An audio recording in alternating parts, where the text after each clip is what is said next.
A DuckTales. Ooh. Oh, the Loma sexuals are angry this time. Listen, Lomachenko DUCKS Gervonta Davis. That's it. I don't want to hear nothing else. Ego thoughts. I'm going to break it down again. I see y'all mad in the comment section, but I can't help that. Listen, now check out my past videos. Lomachenko absolutely avoided Gervonta Davis, right? What it is. Negotiations were going smooth between the two sides. Lomachenko claims he wanted to fight, or at least the Lomachenko fans. They claim that Loma has been chasing Gervonta Davis. I said it in my last video with the statement and a question to the fans. And I told you guys no one in that video would answer, so I'm going to ask again. Maybe I get some new people. If you were really chasing somebody and they were running away, and then they get tired of running or whatever stops them from running, but they stop running, put their dukes up and say, let's go at it, let's have at it. This is what you claim you wanted. So if you really wanted to fight, you would be enthralled, you would be happy, you would be finally found, and you would be exuberant that they finally stopped running and you can get your hands on them. So I don't care what the Loma fans are talking about. It makes no sense to be in deep negotiations, everything's going smooth, and then just come out and say, I don't want to fight because I'm not in the mood. I want to spend more time with my family. Bro, you just fought George Kambosos. That was a couple months ago. You have plenty of time before you have to get in camp again if you were going to fight in November to spend time with your family. This is a terrible, terrible excuse. And if you guys keep talking, I'm gonna make another video and I'm really gonna expose you. But I like to play with my food and I like to slow cook y'all. I'm gonna put y'all on the rotisserie setting. So please, if I see stupid comments in the comment section, then I gotta empty the clip and do the next video. All in all, ego thoughts, that is a silly, very silly. Like, you're a prize fighter. You're not only a prize fighter that fights for a prize, but you're a champion. If you don't want to be a champion, if you can't fulfill the duties of being a champion, which is to fight and take on challengers and entertain the fans and put on these competitions, then you should retire. You should step away from the sport, relinquish your belt, and let the young cats or the people who aren't tired or are in the mood, let them fight.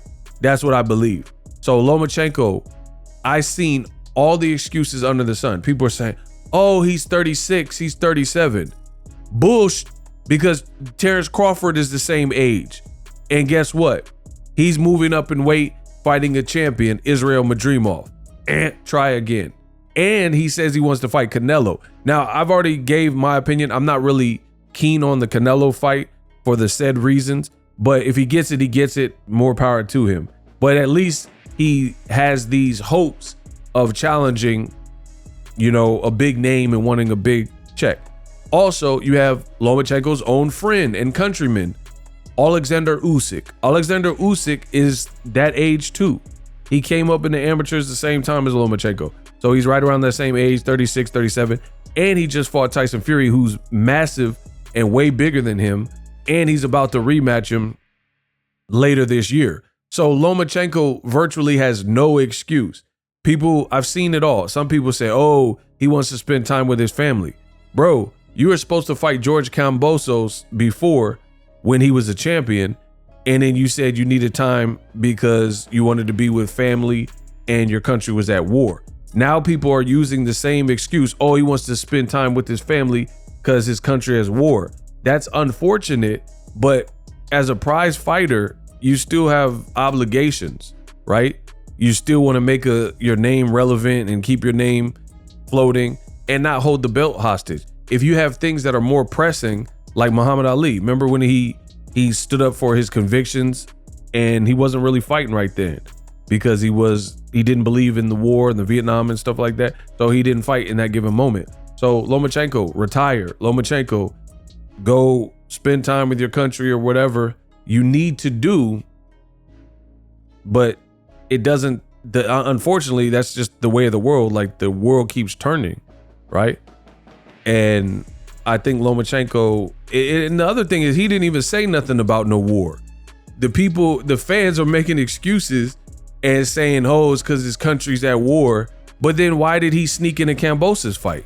You know what I mean? So people are just lying to try to save face for Lomachenko.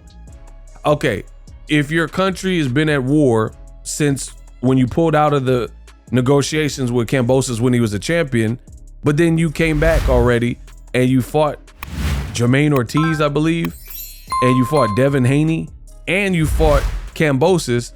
So when it comes time to fight Tank, now we're back to, oh, it's because of the war. Oh, he needs to spend time with his family. The bottom line is Lomachenko, I don't think he likes his chances. He knows there's a great chance that Tank is gonna knock him out. That's what I truly believe. And now he's not excited or, quote, in the mood. It's one of the lamest reasons that we've heard of all time from a fighter to not fight. I'm not in the mood. Like, we're talking about sexual intercourse or something. You're just not in the mood to fight. I mean, that's a silly reason. Like I said, I'm a YouTuber. You think I'm in the mood to record this video and all the other videos that I've put on my channel since I began?